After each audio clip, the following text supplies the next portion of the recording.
टांगरी नदी के पुल के पास किए गए अतिक्रमण का मुद्दा गहराता जा रहा है। एक तरफ जहां नदी में अतिक्रमण को लेकर पूर्व गृह मंत्री अनिल विज ने भी अधिकारियों को लताड़ लगाई, वहीं दूसरी ओर विपक्षी पार्टियां भी इस मुद्दे को भुनाना चाहती हैं। कांग्रेस के नेता परमिंदर परी ने भी इसको लेकर प्रेस कॉन्फ्रेंस की। बता दें कि अंबाला में बाढ़ आए को 1 साल पूरा हो गया है और अभी भी टांगरी नदी के आसपास के लोग दहशत में जी रहे हैं। पिछले साल आई बाढ़ ने लोगों का बहुत सा सामान खराब कर दिया था, यहाँ तक कि अंबाला को बाढ़ग्रस्त घोषित किया गया था। सरकार ने बाढ़ से प्रभावित लोगों को मुआवजा देने की भी बात कही थी, लेकिन कुछ लोगों को छोड़ किसी को भी मुआवजा नहीं मिला। मानसून ने हरियाणा में दस्तक दे दी है और अब लोगों को फिर से डर सताने लगा है कि अब की बार फिर से कहीं बाढ़ उनका सारा सामान फिर से खराब न कर दे। हालांकि प्रशासन द्वारा टांगरी नदी को गहरा करने का काम किया जा रहा है, लेकिन कभी भी बारिश हो सकती है और काम रुक सकता है। आज तो एक अहम मुद्दा जो हम देखने को मिल रहा है हमारे को। आज अहम मुद्दे के ऊपर हमने प्रेस कॉन्फ्रेंस बुलाई थी। पिछले साल की अगर मैं बात करूं, पिछले साल लगभग जुलाई का ही महीना था जो लोग बाढ़ से परेशान हुए थे पानी से। और आज भी लगभग 1 साल हो गया। हम सरकार को पूरे 1 साल से चिट्ठियां भी लिख रहे हैं, पत्र भी लिख रहे हैं, सरकार को नींद से जगाने की कोशिश कर रहे हैं कि सरकार या प्रशासन किसी तरीके से नींद से जागे और जो उन्होंने फॉर्म भरवाए थे, जो उन्होंने वादे करे थे, जो पिछली बार बाढ़ में जो लोगों का नुकसान हुआ था, और खासकर टांगरी बांध के आसपास के एरिया की अगर मैं बात करूं, तो आज वही डर उनको फिर दोबारा सता रहा है। मानसून सीज़न सर पर है और हमारे को बार बार टेलीफोन कॉल आती है कि आप हमारे बीच में पहुँचे। जब हम उनके बीच में पहुँचते हैं तो वो कहीं ना कहीं डरे डरे हुए हैं, सहमे हुए हैं और भय का माहौल उनको सता रहा है। यही बात हम आपके माध्यम से, आपके चैनल के माध्यम से सरकार को गुहार लगाते हैं, अपील करते हैं कि सरकार प्रशासन किसी तरीके नींद से जागे और ये जो दिखावा कर रहे हैं 4-5 जेसीबी अगर भेज के अगर आप थोड़ी बहुत खुदाई करा दोगे और जो आई वॉश करना चाह रहे हो, ये कृपया ना करें।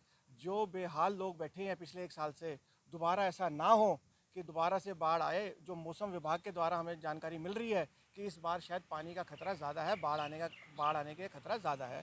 तो ऐसा ना हो पिछले साल की भांति दोबारा से लोग डूबे। देखो, जहाँ की अगर बात करो, टांगरी को छोटा किया हुआ है, जिस साइड से भी छोटा किया, अगर वहाँ कोई ऐसी कंस्ट्रक्शन होती है तो हम तो बार बार बोलते हैं प्रशासन सोता है। जब कुछ ऐसा हो रहा है आप उसको रोको, जब सब कुछ बन जाता है फिर आप उसको नोटिस देते हो। ये तो फिर आप दिखावा कर रहे हो। और अगर मैं टांगरी बांध के इलाके के अंदर की बात करूँ, देखो मैं वहाँ से पूर्व पार्षद भी हूँ, मैं वहाँ से पार्षद भी रहा। पहले भी ये बात सुनने को आती थी कि वे इलीगल कॉलोनी है, अनऑथराइज कॉलोनी है। बिजली का बिल वो देते हैं, हाउस टैक्स वो देते हैं, सड़कें वहाँ बन चुकी हैं, नालियाँ वहाँ हैं, सफाई वाले वहाँ जाते हैं। जब स्ट्रीट लाइट वहाँ पे, तो फिर आज जब बाढ़ आती है या पानी आता है वहाँ पे, फिर तुम बोलते हो कि इलीगल आप रह रहे हो, आप अनऑथराइज रह रहे हो। तो ये कहना सरकार का, ये कहना बिल्कुल गलत है कि आप अनऑथराइज तरीके से वहाँ पे रह रहे हो। ये सरकार का दायित्व है और सरकार को चाहिए कि जब कुछ भी ऐसी कोई दुविधा आती है, कोई आपदा आती है, तो सरकार को बढ़ चढ़ कर आगे बढ़ना चाहिए। और सरकार को नहीं तो सरकार बोले, सरकार हाथ खड़े करे अपने। जैसे हमने देखा था पिछले साल सरकार ने हाथ खड़ी कर दी, हाथ खड़े करे थे। एक कहीं बोर्ड कहीं से कहाँ से प्रबंध किया मुझे नहीं पता, एक किश्ती लेके आए थे और एक किश्ती में 6 बंदे बैठते थे, वो फोटोग्राफी करते थे, अंदर जाते थे, वापस आते थे अपने आला को खुश करने के लिए। लेकिन सब दिखावा था। हम सब लोग वहाँ पे थे। हमने वहाँ पे लंगर भी लगा के रखे 15 दिन तक। हमने वहाँ पे जितनी सेवा हुई हमारी पार्टी की तरफ से, हमने पार्टी की सेवा भी करी। और मैं धन्यवाद भी करता हूँ उन समाज सेवकों का और संस्थाओं का जिन्होंने वहाँ पर लंगर भी लगाए और लोगों के बीच में गए, लोगों का साथ दिया। तो आज फिर वही हमें डर है कि वही दोबारा से वही वाला हाल ना हो जाए जो पिछले साल हाल हुआ था। अगर मैं बाहर करूं, बाज़ारों की बात करूं, अब अगर अम्बाला कैंट के बाज़ारों की बात करूं, आप देखोगे आप कहीं निकल नहीं सकते, सारी सड़कें खोद के रख दी हैं। आप किसी भी एंगल कहीं भी जा नहीं सकते। खुदा ना खास्ता अगर हमें संस्कार में जाना पड़ता है तो 4 सड़कें बदलनी पड़ती है, कभी इधर कभी इधर कभी इधर, पता नहीं किस सड़क से जाएँ, कौन सी सड़क खोदी हुई है। ऊपर बारिश का नहीं है, बारिश आके किसी का जान माल खतरा हो जाए, कोई अपनी जान को आ जाता है तो उसका जिम्मेवार कौन होगा? जिम्मेवारी तय होनी चाहिए प्रशासन के, किसी बंदे की या सरकार की जिम्मेवारी तय होनी चाहिए कि भाई अगर ऐसा कुछ हुआ तो कौन जिम्मेवार होगा। हर साल हम तो हर साल उठाते हैं, पिछले साल से लगे हुए हैं। अगर आप प्रेस के माध्यम से भी हमारी कई कई प्रेस में कवरेज भी आई हैं और हम रूटीन में टांगरी बांध के एरिया में जा रहे हैं। खाली टांगरी बांध के एरिया के साथ साथ मैं इंडस्ट्रियल एरिया की बात भी करूँगा। इंडस्ट्रियल एरिया में आप देखो कि 5 दिन तक पानी नहीं उतरा। इंडस्ट्रियल एरिया कई ऐसे हमारे इंडस्ट्रियलिस्ट हैं जो ताले लगा के चले गए यहाँ से, उनको मुआवजा नहीं मिला। मुआवजा छोड़ो, इंश्योरेंस कराई थी, इंश्योरेंस से क्लेम तक नहीं मिले।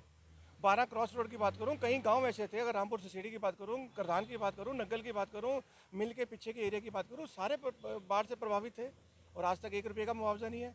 यहाँ तो बड़े बड़े एमएलए मंत्री भी रहे हैं, और अम्बाला ज़िले की बात करूँ, अब तो मुख्यमंत्री भी हमारे अम्बाला ज़िले के आगे जी, नारायणगढ़ से आगे जी। इससे बड़ी बात क्या होगी? अगर अभी भी कुछ नहीं किया और जनता को तुम लॉलीपॉप देने का अगर बात कर रहे हो तो ये तो अच्छी बात नहीं है। हम तो आवाज़ उठाएंगे, अगर हमारी आवाज़ को दबाया गया तो हम बहुत बड़ी रूप में एजिटेशन करेंगे। हम टांगरी बांध से सब एरिया से सारे लोग इकट्ठे करेंगे और हम इसका घेराव करेंगे म्यूनसिपल कमेटी का कि तुम झूठ क्यों बोल रहे हो। पहले फॉर्म भरवाते हो, फॉर्म जब जमा कराने जाते हैं फिर आप बोलते हो फॉर्म नहीं, ये ठीक नहीं है, फिर ना उसके बाद बोलते हो आप फोटोग्राफ लेके आओ। लोग बेचारे जो गरीब लोग हैं, जो दिहाड़ी करते हैं, वो दिहाड़ी मजदूर वाले हैं, वो कहाँ जाएंगे? वो फोटोग्राफर को ढूंढते हैं। फिर किसी ने 8 फोटो खिंचवाई, किसी ने 10 फोटो खिंचवाई, वो फॉर्म के साथ लगाई, फिर कहते नहीं नहीं ऐसा करो, अब इसको पोर्टल पे लेके आओ। वो कहते पोर्टल के क्या करें, CSC सेंटर पे जाओ, फिर वो बेचारे पोर्टल करे। वही मैं बात बार बोल रहा हूँ, पोर्टल पोर्टल खेल रहे हैं। पिछले 10 साल से सिर्फ पोर्टल पोर्टल खेला जा रहा है और हमें पूरा विश्वास है कि हरियाणा में सरकार कांग्रेस की बनने जा रही है, सबसे पहले पोर्टल पोर्टल जो खेल रहे हैं, पोर्टल को उखाड़ के फेंकेंगे।